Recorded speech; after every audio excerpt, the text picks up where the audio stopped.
قادیانیوں کے مسئلے کے اوپر پوری امت کا اجماع ہے کہ جی خاص طور سے پاکستان میں تو قانون ہے کہ غیر مسلم لوگ غیر مسلموں کو اب ہمارا قانون خاص طور سے چیف جسٹس صاحب اپنے حالیہ بیان میں تبصرے میں یا جو آرڈر انہوں نے پاس کیا وہ کیا کہنا چاہ رہے تھے؟ قادیانی کو تب آپ دیں آزادی جب Qadiani constitution of the Pakistan کو ایکسیپٹ کرے. مجھے آپ بتائیں, دنیا کی سب سے بڑی ریاست کی بات امریکہ کرتا ہے, کیا امریکہ غیر قانونی باشندوں کو رائٹس دیتا ہے؟ نہیں, وہ کہتے ہیں پہلے آپ ہمارے قانون کو فالو کریں. ایسے ہی ہے. تو جب قادیانی ہمارے قانون کو فالو نہیں کر رہا, سارا دن آپ مغرب کے حوالے دیتے ہیں, اس کو دیکھ لیں. تو اگر قادیانی اب ناڑا ڈالتے ہیں نا, ناڑا تو ہے نہیں, یہ شلوار کو پکڑتے ہیں تو ہاتھ بندھے ہوئے ہیں, اور شلوار کھولتے ہیں تو پھر وہ ہاتھ کھولتے ہیں تو شلوار گرتی ہے. جنت میں خواتین کے لیے کیا ہے؟ مردوں کے لیے تو کہتا ہے حوریں ہیں, اور وہ وہ کہتا ہے حور مقصورات فی الخیام کانہن الیاقوت والمرجان. میں عورتوں کے لیے تلاش کروں کہ ان کو کیا ملے گا, وہ کس چیز سے اٹریکٹ ہو کے جنت کا خواب سوچ. عورت کے لیے بھی انعام ہے اور مرد کے لیے بھی انعام ہے. کسی موقع پہ اللہ نے خاتون کو پیچھے نہیں چھوڑا. غسل دینا تو سنت ہے وفات کے بعد, لیکن مرد عورت کے پردے کا خیال کرنا تو فرض ہے. ہم کیا کریں اس کو؟ مرد کیسے ٹچ کرے, عورت کیسے ٹچ کرے, اس کا تو ڈیسیجن نہیں ہے کہ یہ کیا ہے. تو اس کو تیمم کرایا جائے گا, وہ بھی ہاتھ پہ کپڑا رکھ کے.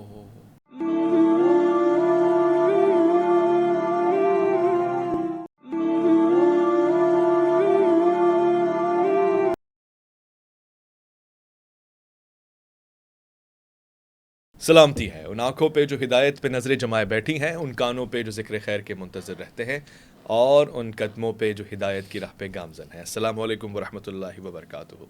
تمام تعریفیں خدائے بزرگ و برتر کے لیے جو وحد اللہ شریک ہے, نہ کوئی ثانی نہ کوئی ہمسر. درود لا محدود محبوب رب الودود, راحت العاشقین مراد المشتاقین حضرت محمد مصطفیٰ, آپ کی آل پاک, آپ کے جانثار انصار اور اصحاب پر. زمین آپ دیکھ رہے ہیں پروگرام مائیں اور مولانا. میں حاضر ہوں, میرا نام محمد اویس ربانی, اور مولانا جو میرے ساتھ تشریف فرمائے, ہمیشہ کہتا ہوں اور دل سے کہتا ہوں کہ بہت کم ایسے افراد ہیں جو فصاحت اور بلاغت بھی رکھتے ہیں, خوش عقیدہ بھی ہیں, خوش شکل بھی ہیں, خوش بیاں بھی ہیں, خوش گما بھی ہیں, خوش سیرت بھی ہیں, اور اچھی بات یہ ہے, سب سے اچھی بات یہ ہے کہ خوش اخلاقی بھی آپ کا زیور ہے. علم اور معرفت کے سفر میں میری معاونت فرمائیں گے, اور بہت ہی گہرا مطالعہ رکھتے ہیں قرآن اور احادیث کا. آج اس پروگرام میں تشریف فرمائے, اور ہمیشہ سے یہ ہمارا خاصا رہا ہے کہ ہم آپ سے درخواست کرتے ہیں کہ جب آپ وقت دیں تو ہمارے لیے بڑے شرف کی بات ہوگی. مولانا عبدالواحد قریشی صاحب, السلام علیکم ورحمۃ اللہ. وعلیکم السلام ورحمۃ اللہ وبرکاتہ. خوش آمدید آپ کو ایک بار پھر سے. بہت اچھا لگ رہا ہے آپ کو دیکھ کے ماشاء اللہ سے. اب الیکشن کے بعد آپ آئیں تو سیاسی گفتگو بھی تھوڑی بہت ہو جائے گی آپ کے ساتھ. بس اب یہ ذرا بتائیے سب سے پہلے, جو اس وقت ملک میں ہم ظاہر آج موضوع ہمارا بڑا خاص ہے, ہم قرآن کے حوالے سے بہت چپتے ہوئے سوال پوچھیں گے, ایسے سوال جو اب تک ہماری دانش میں نہیں آئے, اور ببانگ دوحل یہ کہہ رہے ہیں کہ اس میں اب تک ہم ادراک کر رہے ہیں, تجسس کر رہے ہیں, نہیں سمجھ پا رہے, اور کسی عالم کی گفتگو سے بھی فاقہ نہیں ہوا ہے ہمیں, یعنی ہم مطمئن نہیں ہوئے. ایک ایسی آیت ہماری آنکھوں کے سامنے سے گزری جس پہ ملحدین بڑا کام بھی کرتے ہیں, اور ہم شاید اتنا کام نہیں کر رہے. قرآن میں ما ملکت ایمانکم یا یمینکم یا بعض اوقات تو واضح الفاظ میں ہاتھوں کا میل کا ترجمہ ہوا, یا لونڈیاں, غلام, کنیزیں. آج کے زمانے میں ان کا تصور, اب ہم یہ تو نہیں کہہ سکتے کہ قرآن پرانی کتاب ہے اور آج اس کا کوئی سلسلہ نہیں ہے. آج کے زمانے میں وہ لونڈیاں, وہ غلام, وہ کنیزیں کہاں ہوں گی, ان کا کیا معنی ہوگا, ان سے کیسے انسان کسی رشتہ کو اپنا سکتا ہے؟ بسم اللہ الرحمن الرحیم. سب سے پہلی اور بنیادی بات کہ قرآن کریم جس دور میں اترا ہے اس دور کو سمجھا جائے. اس دور کا بیک گراؤنڈ اگر ہمارے سامنے ہو تو اس طرح کا کبھی بھی سوال پیدا نہیں ہوتا کہ اس کا معنی کیا ہے. قرآن کریم نے جن کو لونڈی کی بات کی ہے وہ یہ نہیں ہے جیسے ہمارے ہاں کسی خاتون پہ ڈاکہ ڈالیں اور اس کو کڈنیپ کریں اور جا کے اس کو بیچ دیں. شریعت اس بیچنے کو حرام تصور کرتی ہے, یہ حدر الدم ہے. وہ ایک خاص صورت ہے جس کو قرآن کریم نے ذکر کیا ہے. رب کریم نے جو وما ملکت ایمانکم کی بات کی ہے, وہ خاتون جو اسلام کے مقابلے میں, اللہ اور اللہ کے رسول کے مقابلے میں تلوار لے کر لڑتی ہوئی گرفتار ہو جائے, یا وہ خاتون جو تلوار سے لڑنے والے کی معاون ہو پیچھے اور باقاعدہ اس کو اسلام کے لیے ابھار رہی ہو, ایسی عورت اگر گرفتار ہو جائے تو وہ اسلام میں لونڈی کہلاتی ہے. اس لونڈی کے پھر احکامات ہیں. اس لونڈی کے حکم میں کچھ لونڈی وہ ہے جسے کہتے ہیں کہ یہ اما ہے. اما مطلق لونڈی ہے, بس صرف لونڈی ہے. اگر آپ نے اس کے ساتھ میاں بیوی والے معاملات رکھ لیے ہیں تو پھر وہ آپ کی آما صرف نہیں رہی، اب وہ ام ولد ہو گئی ہے۔ ام ولد کا معنی یہ ہے کہ جب آپ کا بچہ پیدا ہو گیا ہے اس سے، آپ کے جانے کے بعد پھر وہ آزاد ہے، پھر اس کو غلام نہیں کہا جا سکتا۔ اگر وہ حاملہ ہو گئی اور بچہ پیدا ہو گیا، بچہ پیدا ہو گیا تو آپ کے بعد وہ آزاد ہے، پھر جب آپ دنیا سے گئے ہیں وہ آزاد ہے، وہ ام ولد ہے، آپ اس کے معاملات میں آگے پیچھے کا کچھ اور نہیں کر سکتے۔ اچھا، اسی طرح کچھ عامہ وہ ہے جسے ہم مدبرہ کہتے ہیں، مدبرہ یا مکاتبہ۔ مکاتبہ اس کو کہتے ہیں کہ جس کے ساتھ آپ ایک بات طے کریں کہ دیکھو آپ نے اللہ کے رسول کے مقابلے میں جنگ کر کے اپنی آزادی کو تو ختم کر لیا، اگر آپ چاہتی ہیں کہ آپ واپس آزادی میں جائیں تو آپ اتنا جرمانہ پے کریں اسلام میں، یا آپ میرے مرنے کے بعد آزاد ہیں، اسے مدبرہ بھی کہتے ہیں۔ مکاتبہ ساتھ تو مالی معاملات طے ہوتے ہیں، تو آپ نے یہ رکھنے ہیں۔ پھر اس کے بعد اسلام یہ بھی کہتے ہیں کہ اگر آپ نے اس کو بیوی بنا لیا ہے تو بیوی بناتے وقت آپ کسی اور کو شریک اس میں نہیں کر سکتے، ورنہ زنا بن جائے گا۔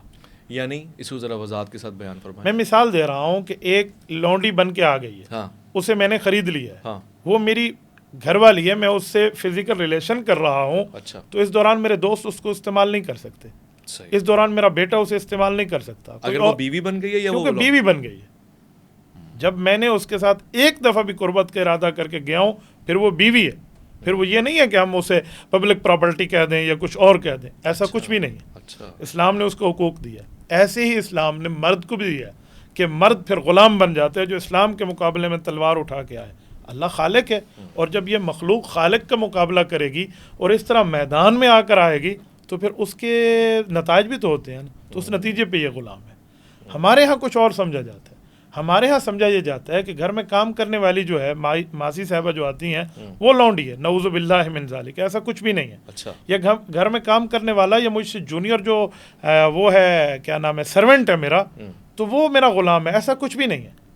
اگر کسی آزاد کو غلام بنانے کی بات کریں تو امیر المؤمنین حضرت عمر رضی اللہ تعالیٰ کا ایک مشہور جملہ ہے، وہ دنیا میں آج تک ہمیشہ کوٹ کیا جاتا ہے کہ جب ایک گورنر کے بیٹے نے ایک غریب کے بچے کو تھپڑ مارا تو حضرت عمر نے فرمایا تھا متا تعبدتم وقد ولدت امہاتہم احرارا، ان کی ماں نے اسے آزاد جانا ہے، تو نے اسے کب سے غلام بنا لیا، فوراً اسے منگوا کے تھپڑ کا بدلہ لیا اس سے۔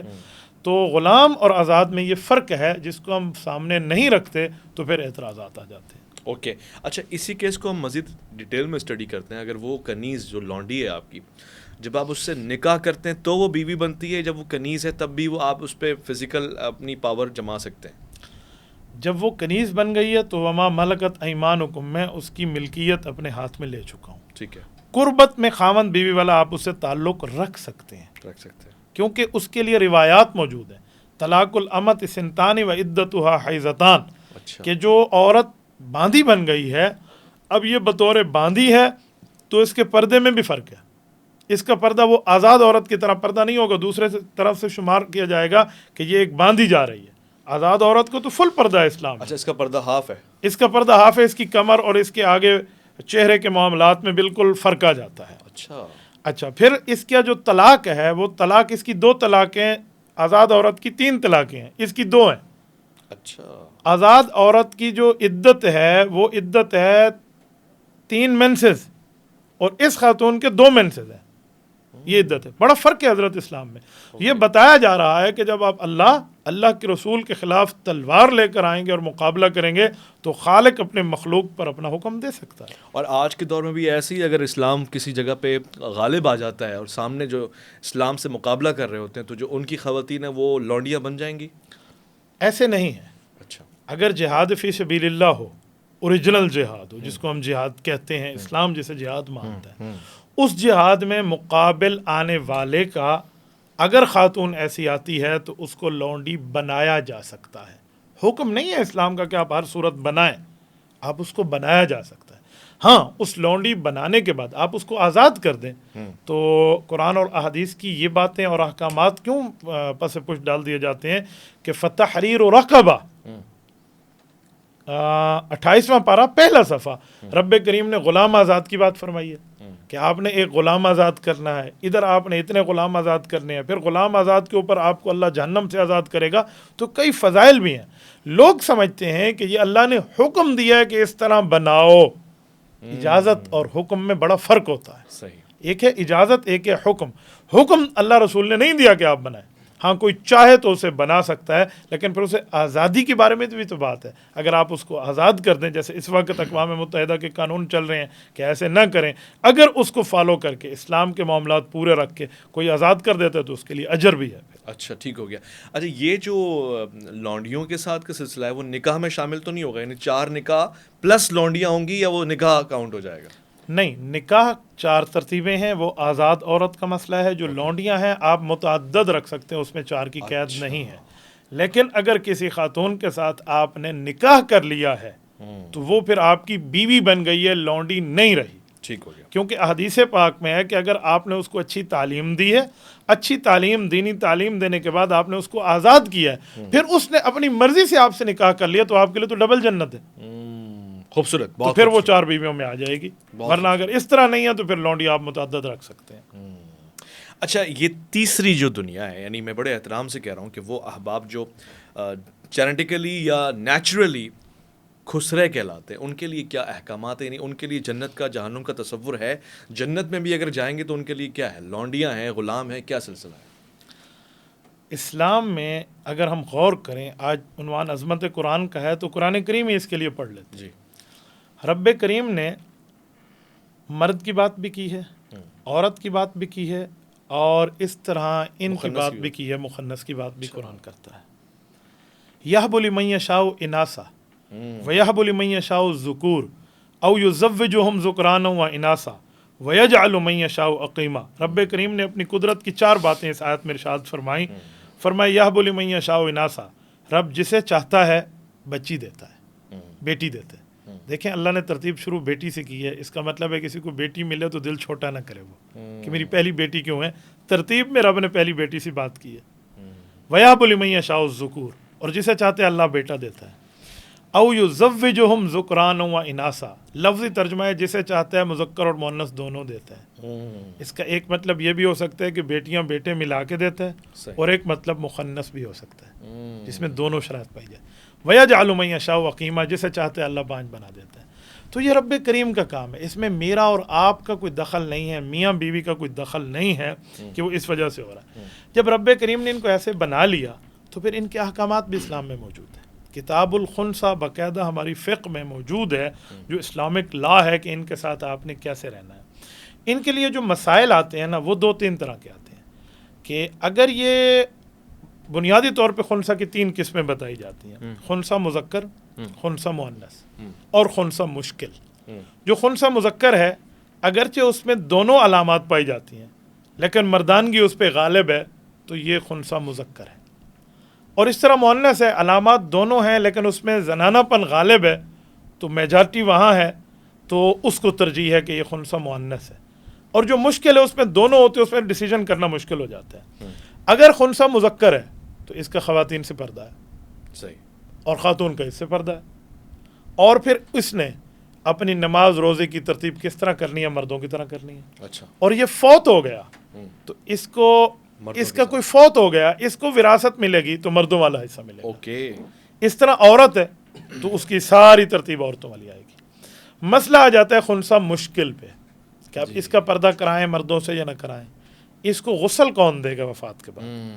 اسلام کہتا ہے خنسا مذکر کو تو مرد غسل دیں گے، خنسا مؤنث کو عورت غسل دیں گے. خنسا مشکل کو کون دے گا؟ حضرت امام اعظم ابو حنیفہ رحمۃ اللہ علیہ پر اب کروڑوں اربوں سلامتی نازل فرمائے. انہوں نے فرمایا ہے کہ اسلام میں احتیاط کو لیا جائے. غسل دینا تو سنت ہے وفات کے بعد، لیکن مرد عورت کے پردے کا خیال کرنا تو فرض ہے. ہم کیا کریں اس کو؟ مرد کیسے ٹچ کرے، عورت کیسے ٹچ کرے، اس کا تو ڈیسیجن نہیں ہے کہ یہ کیا ہے. تو اس کو تیمم کرایا جائے گا، وہ بھی ہاتھ پہ کپڑا رکھ کے. یعنی اس کا لباس بھی بے لباس نہیں کیا جائے گا اور مٹی کے ساتھ تیمم کرا دیا جائے گا. بس اس حد تک ہے. اور پھر اس کی وراثت کے بارے میں پھر یہ فیصلہ بڑا مشکل ہو جاتا ہے. اگر قاضی وقت کے سامنے یہ پیش ہو جائے تو قاضی وقت بتا سکتا ہے، اس کی پوری ترتیبیں اسلام نے بتائی ہیں کہ وہ اس کو خنسا مشکل یا مذکر یا مؤنث ڈکلیئر کر سکتا ہے. پھر اس کی اپنی ترتیبیں ہیں کہ وہ اسے ٹھنڈے پانی میں بٹھائے گا، پھر اس کے بعد وہ ڈیسیژن لے گا، اس طرح کی چیزیں اس میں موجود ہیں۔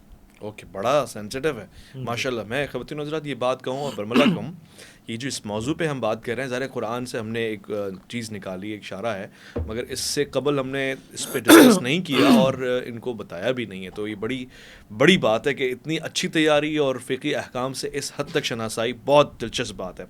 یہاں پر ایک چھوٹی سی بات میں مزید بھی ہے، جی عنایت فرمائیے۔ لوگ کہتے ہیں کہ خنثیٰ کا جنازہ کیسے ہوگا، اس پر سوال اٹھتا ہے کہ آپ نے کبھی کسی جو ہے نا کیا کہتے ہیں ان کا مخنث کا جنازہ پڑھا ہے؟ تو لوگ بڑے حیران ہو جاتے ہیں کہ یار ہم نے جنازہ بھی نہیں پڑھا، تو جنازہ کیسے ہوگا، ہوتا ہے یا نہیں ہوتا؟ اسلام کے اس کام کو سلام ہے کہ اس نے مرد عورت کا مشترکہ جنازہ کے الفاظ ایک رکھے ہیں کہ موت کے بعد عیب ظاہر نہ ہو کہ یہ خنثیٰ تھا یا نہیں تھا، اس کا جنازہ بھی وہی ہے۔ اچھا، اللہم اغفر لحینا و میتنا، مرد عورت دونوں کا جنازہ ہے۔ بچی میں تو فرق ہے، اللہم اجعل حالانا، اور بچے میں اللہم اجعل ہولانا میں فرق ہے۔ مرد عورت جو بالغ ہیں ان کے جنازے میں فرق نہیں ہے، مرد کا بھی وہی جنازہ، عورت کا بھی وہی جنازہ، تو خنثیٰ کا بھی وہی جنازہ۔ اسلام نے مرنے کے بعد بھی اس کے اوپر عیب پر پردہ رکھا ہے، سبحان اللہ، سبحان اللہ، اس لیے ان کا جنازہ ایک رکھا ہے۔ بہت خوبصورت۔ قبلہ تیسرا موضوع جو میں قرآن میں غور کرتا ہوں تو مجھے سمجھ میں آتا ہے مال کے حوالے سے، اس کی تقسیم کے حوالے سے۔ قرآن کہتا ہے کہ جو مال ہے وہ ذی القربا کا بھی ہے، پھر اس کو ہم خمس کی فہرست سے بھی لیتے ہیں۔ خمس کی حیثیت کیا ہے؟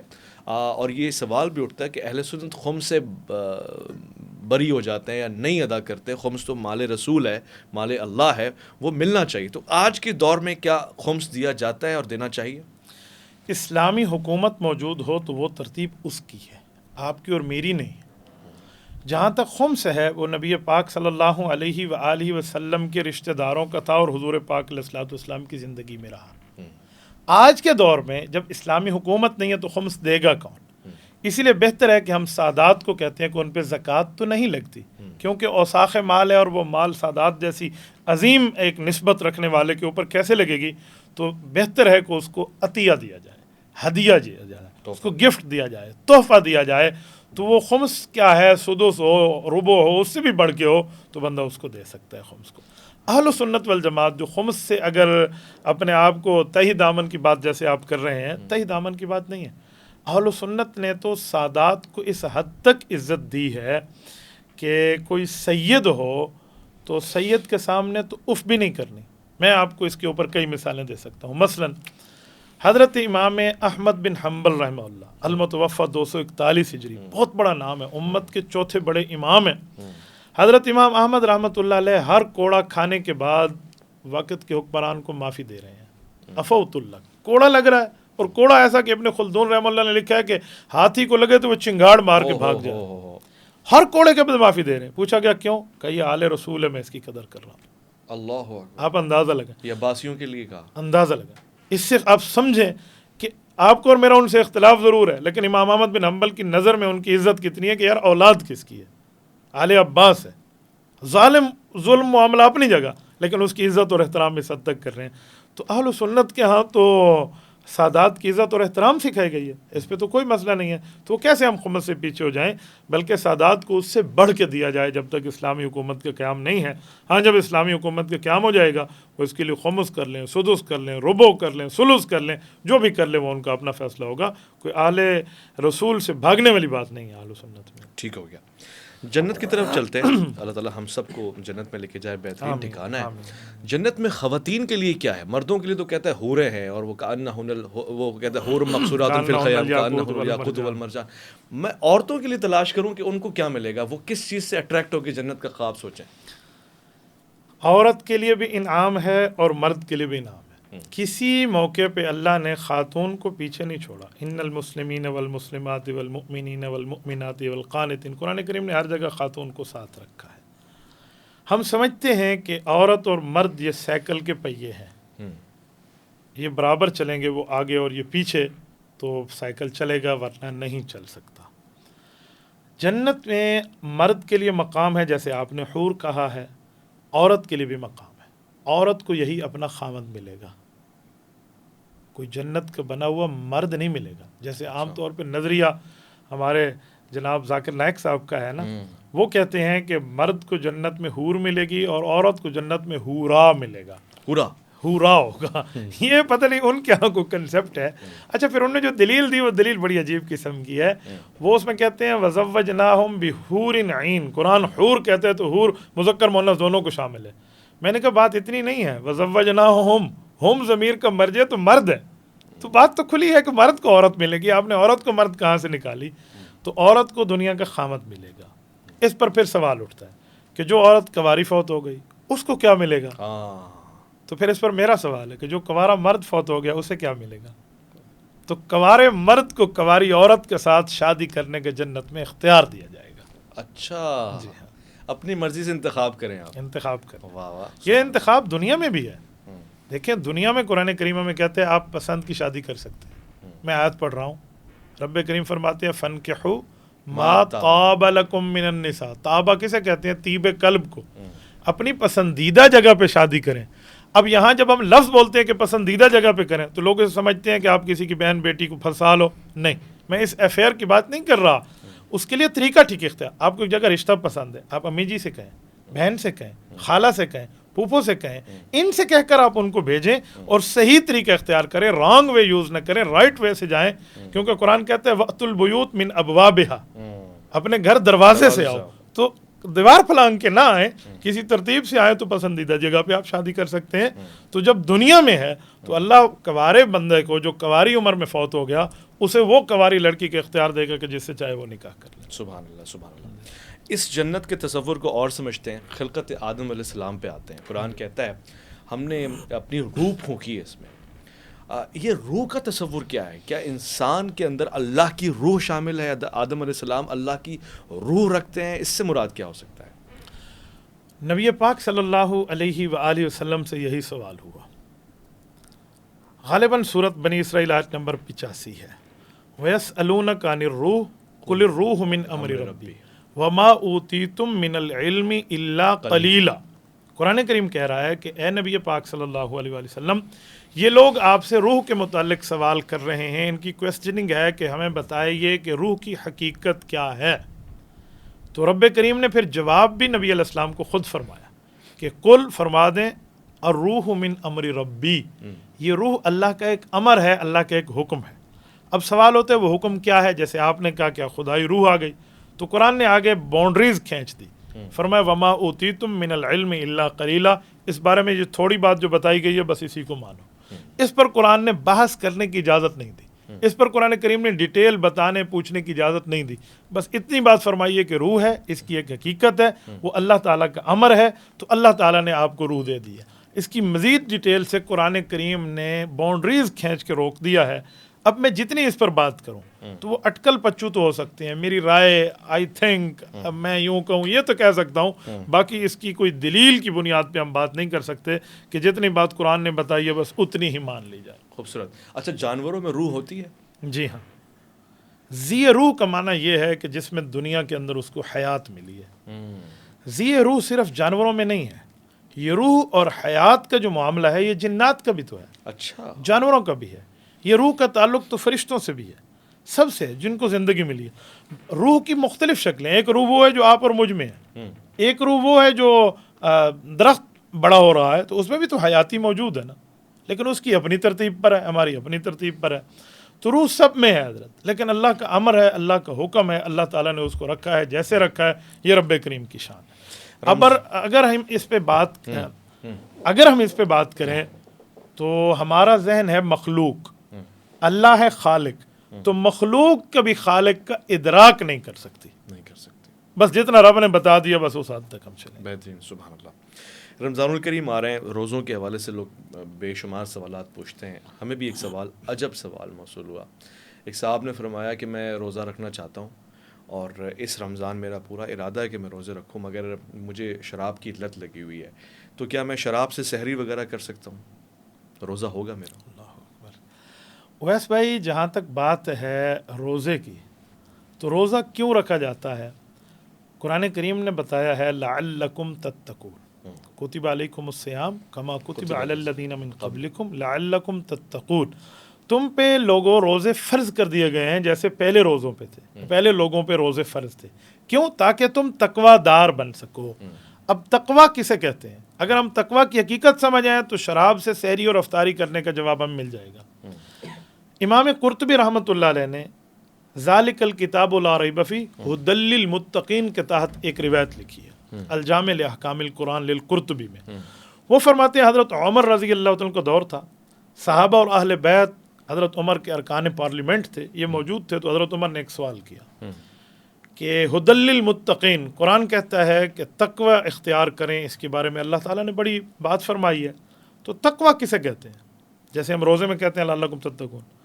تو اگر کسی شخص نے نبی پاک صلی اللہ علیہ وسلم سے آپ لوگوں میں سے سنا ہے تو وہ ذرا مجھے رہنمائی کر دے. تو حضرت ابی بن کعب کھڑے ہوئے رضی اللہ تعالیٰ عنہ، جو صحابہ کرام میں وہ صحابی ہیں جن کو حضرت پاک علیہ السلام نے فرمایا تھا کہ بھائی اللہ نے تیرا نام لے کر مجھے فرمایا کہ میں آپ سے قرآن سنوں. انہوں نے عرض کیا رسول اللہ سمانی، فرمایا نعم اللہ سماک، جی ہاں اللہ نے تیرا نام لیا. تو ابی بن کعب نے عرض کیا کہ امیر المؤمنین میں ایک سوال کروں تو جو آپ جواب دیں گے میں آپ کو سمجھاؤں گا کہ میں نے نبی علیہ السلام سے کیا اس بارے میں سنا. تو حضرت عمر ہمتاً گوش متوجہ ہوئے، جی بتائیے. انہوں نے عرض کیا یا امیر المؤمنین میں آپ سے ایک بات پوچھتا ہوں، اما سلکتا طریقہ ذا شوق، آپ کبھی ایسے ایریے سے گزرے ہیں جو جگہ کانٹے دار جھاڑی ہو؟ تو حضرت عمر رضی اللہ عنہ فرمانے لگے نعم سلکتو مرارا، کئی مرتبہ گزرا ہوں. تو انہوں نے کہا کہ کیف سلکت، گزرتے وقت آپ کی کیفیت کیا ہوتی ہے؟ تو یہ کہنے لگے شممتو ثیابی ثم سلکتو، میں کپڑے سمیٹ لیتا ہوں پھر گزرتا ہوں.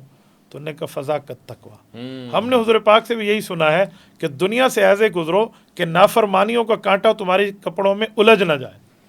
اب اس کا جواب مل گیا کہ روزہ ہے تقوی کے لیے، اور اگر ہم شراب سے سحری یا افطاری کر لیں تو روزے والی بات تو ہو جائے گی کہ روزہ افطار ہو گیا، پر روزے کی روح تو فوت ہو گئی نا، کہ تقوی ختم ہو گیا. اس کی مثال تو ایسے ہے جیسے میں افطاری میں کسی کا خون چوس لوں. تو کیا میں کسی کو گردن کاٹ کے اس کا خون چوس لوں تو میری افطاری تو ہو گئی، لیکن کیا افطاری ہوئی؟ کیا میں نے روزہ رکھا؟ یہ تو میں نے پیشاب کے ساتھ وضو کر لیا، نعوذ باللہ من ذالک. تو یہ اس طرح کی چیزیں ہوں گی.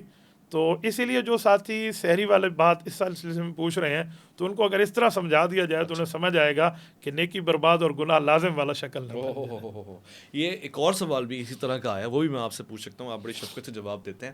ایک شخص کہتا ہے کہ جی میں غسل کی حالت میں تھا، یعنی مجھ پہ غسل واجب فرض تھا، مگر سحری کا وقت ہو گیا اور اب اسی حالت میں نے روزہ رکھ لیا، تو کیا روزے کی صحت پہ کوئی اثر پڑے گا؟ دیکھیں، اگر یہ بندہ جنبی ہے، اس پر غسل واجب ہے اور اس نے غسل کرنا ہے، تو یہ دیکھے کہ جب اس کی نیند سے آنکھ کھلی ہے تو اگر اس کے پاس غسل کا وقت موجود ہے تو یہ غسل کر لے پھر سحری کرے. ٹھیک ہے. اور اگر غسل کا وقت موجود نہیں ہے، اتنے میں سحری کرنا بھی اس کو ضروری ہے، تو یہ کم از کم ایسا کرے کہ ہاتھ منہ دھو کے کلی اور ناک میں پانی ڈال لے، اس کے بعد یہ بیٹھ جائے، یہ کھانا کھا لے، اپنی سحری کر لے، اور سحری کرنے کے بعد روزے کا وقت ختم ہو گیا تو اب جا کر یہ غسل کر لے تو بہتر ہے. اگر جنبی حالت میں اس نے روزہ رکھ لیا وقت کی قلت کی وجہ سے، بعد میں غسل کر لیا، صرف غسل، اوپر کے بانسے تک اس نے پانی نہیں چڑھایا کیونکہ روزہ متاثر ہوگا، تو اس کا روزہ بھی ہو جائے گا اور غسل بھی ہو جائے گا، دونوں چیزیں ہو جائیں گی. جی ہاں. اوکے، اس کا جواز حدیث سے لیا جاتا ہے؟ فقہ کی کتابوں میں دیکھیں، ایک چیز ہوتی ہے قرآن، وہ ہے اللہ کی بات، ایک ہے سنت اور حدیث، وہ ہے رسول اللہ صلی اللہ علیہ وسلم کی بات. تیسری چیز ہے فقہ. فقہ کا مطلب ہے قرآن و سنت کو اس طرح ملا کر بتاؤ جس طرح صحابہ اور اہل بیت کا فتاویٰ موجود ہے. تو فقہ اسے کہتے ہیں جو صحابہ اہل بیت کا فتاویٰ ہو قرآن و سنت کی موجودہ شکل میں. صحابہ اہل بیت کے فتاویٰ میں حضرت امام جعفر الصادق رحمہ اللہ کا نام آتا ہے، اور وہ استاذ ہیں حضرت امام اعظم ابو حنیفہ رحمہ. تو فقہ حنفی میں اس کا جواب موجود ہے. تو ظاہری بات ہے وہ اہل بیت کے واسطے سے فقہ کی شکل ہے جس کو ہم قرآن اور حدیث کا نچوڑ کہتے ہیں. ہر سوال کا جواب بعین ہی اسپیسیفک ورلڈ میں حدیث کے اندر موجود نہیں ہے. میں آپ کو مثال دے رہا ہوں. آپ اور ہم نماز میں اللہ اکبر کرتے ہیں، ہم یہ اللہ اکبر کے لیے کانوں میں ہاتھ لگا رہے ہیں. جتنے نمازی ہیں جس مسلک سے بھی ہوں وہ یہاں تک ہاتھ لاتے ہیں تقریباً. ایک بندہ یہاں تک نہیں لاتا، وہ یہاں ٹھہرے ٹھہرے ایسے ایسے کر کے اللہ اکبر کرتا ہے. تو اب اس کی نماز ہوئی یا اس کی نماز نہیں ہوئی، یہ دونوں جواب حدیث میں واضح طور پہ موجود نہیں ہیں. یہ جواب فقہ دے گی. فقہ کا مطلب قرآن اور سنت کو ملائیں گے، صحابہ اور اہل بیت کے فتاویٰ کو دیکھ کر ہم جواب لے لیں گے. قبلہ، اس سے ایک اور سوال میرے ذہن میں پیدا ہوا، اور یہ ان لوگوں کے لیے جو واقعی تدبر کرتے ہیں، تفکر کرتے ہیں. ہمارے ایک چیز ہے اجماع امت، یعنی قرآن اور سنت کے بعد. اب اجماع امت سے مراد یعنی دلیل بھی یہ پیش کی جاتی ہے کہ میری امت گمراہی پہ جمع نہیں ہوگی. لوگ کہتے ہیں جی وہ یزید کے زمانے میں تو گمراہی پہ جمع تھی اور اکثریت تھی جو یزید کی بیعت کر چکی تھی، تو اس سے یہ کیسے ثابت ہو سکتا ہے کہ امت گمراہی پہ جمع نہیں ہوگی؟ اور قرآن بار بار کہہ رہا ہے کہ اکثرهم لا یعقلون، وہ اکثریت ہے جو گمراہ ہے. اس کا کیا جواب ہوگا؟ دیکھیں اجماع کا مسئلہ اور ہے، اور یزید کا مسئلہ اجماع سے تعلق نہیں رکھتا. اچھا. اجماع کا مطلب یہ ہے کسی مسئلے کے ماہر لوگ تمامی اس پر متفق ہو جائیں، تمامی اس پر متفق ہو جائیں. یزید کا مسئلہ تو تب اجماعی بنتا جب یہ مسئلہ شروع ہی ٹھیک ہوتا، کیونکہ اجماع کی بنیاد ہوتی ہے نص پر، قرآن اور سنت پر. یزید کی بنیاد قرآن اور سنت پہ نہیں ہے. حضرت معاویہ رضی اللہ تعالی نے یزید کو ولی العہد نامزد کیا ہے، خلیفہ نہیں بنایا. ایک ہوتے ولی العہد، ایک ہوتے خلیفہ. خلیفہ تو بنتے ارباب حل و عقد کے کہنے سے، ارکان پارلیمنٹ کے کہنے سے، ارکان شورا کے کہنے سے، ان کے اتفاق سے. اور جو ولی العہد ہوتا ہے اس کا مسئلہ صرف ایک تجویز کنندہ کا ہوتا ہے کہ خلیفہ کہہ دے کہ میرے خیال میں یہ بہتر ہے. وہ نامزد اور تجویز کنندہ ہوتا ہے. اگر وہ پاس ہو جائے ارباب حل و عقد سے تو وہ خلیفہ نامزد ہو جاتا ہے، اور وہاں فیل ہو جائے تو وہ گیا، کوئی اور آئے گا. تو ولی العہد کی یہ حیثیت ہے. حضرت معاویہ رضی اللہ تعالیٰ عنہ نے جو یزید کو نامزد کیا ہے وہ ولی العہد نامزد کیا، خلیفہ نہیں. اس کے بعد ارباب حل و عقد نے اس کے لیے طے کرنا تھا ان کی وفات کے بعد. ارباب حل و عقد میں جہاں بڑے صحابہ کا نام ہے وہاں حضرت عبداللہ بن زبیر بھی ہیں جو حضرت ابوبکر صدیق کے نواسے ہیں، اور حضرت سیدنا امام حسین رضی اللہ تعالیٰ بھی ہیں جو رسول اللہ صلی اللہ علیہ وسلم کے نواسے ہیں. ان کا آبجیکشن موجود ہے اور ویلڈ آبجیکشن موجود ہے، تو وہ ولی العہد ہی رہا، وہ تو خلیفہ بن ہی نہیں سکا. اس لیے ہم یزید کی خلافت کو مانتے نہیں. تو اجماع کہاں سے آیا؟ اجماع تو تب آئے گا جب اس کی خلافت بنتی. عبداللہ ابن عمر نے بیعت فرمائی ہے. حضرت عبداللہ ابن عمر رضی اللہ تعالیٰ نے بیعت فرمائی ہے، لیکن اس کے لیے جو لفظ بولا ہے اگر ہم اس کو پڑھیں، بحقی میں موجود ہے. حضرت عمر رضی اللہ تعالیٰ نے، حضرت عبداللہ بن عمر نے فرمایا لا ارضا قتل کا حسینہ، میں اس بات پہ راضی نہیں ہوں کہ جو تو حضرت حسین کے قتل کے لیے کر رہا ہے. کیا جس کی بیعت کی جاتی ہے اس کو ایسے کہا جاتا ہے؟ نمبر ایک. نمبر دو، حضرت عبداللہ بن عمر نے جو وہاں بات فرمائی ہے تو وہاں یہ فرمایا لہذا الرجل، اس شخص کے لیے ہم نے ایسے کیا. تو جس کو امیر المومنین مانتے ہیں اس کو اس شخص کے لفظ یاد کیا جاتا ہے. تو یہ لفظ سمجھاتے ہیں کہ وہ چاہتے نہیں تھے کہ مسلمانوں میں خون خرابہ ہو، وہ چاہتے نہیں تھے کہ لڑائی کی صورتحال تک بات آئیں اور ہم جائیں، ہم کوئی اور راستہ اختیار کریں. اس لیے انہوں نے سسٹم میں رہ کے ان سے اختلاف کیا. لیکن اس سسٹم کو بننے میں حضرت حسین اور حضرت عبداللہ بن زبیر ان کا اختلاف بہت بڑا ویلڈ تھا، اور یہ اس میدان کے بندے تھے، تو اس لیے اس کی خلافت بنی نہیں ہے. تو جب خلافت تک نہیں پہنچی، راستے میں چوراہے میں، بیچ چوراہے میں ہنڈیا پھوٹ گئی، تو اس پر اجماع کیسے ہے؟ نمبر ایک. اب دوسرا رہا اجماع کا مسئلہ کہ اجماع کسے کہتے ہیں. دیکھیں اجماع کا مطلب یہ نہیں ہے کہ پوری دنیا اس پر فٹ ہو جائے، جیسے آپ نے اکثرهم لا یعقلون کی بات کی. اجماع کا مطلب ہے ماہر اس پر متفق ہو جائے. اب ماہر کبھی اکثر نہیں ہوتے، وہ اقل ہوتے ہیں. ماہرین میجارٹی میں نہیں ہوتے، وہ مینارٹی میں ہوتے ہیں. میجارٹی ان کو ایکسیپٹ کرنے والی ہوتی ہے.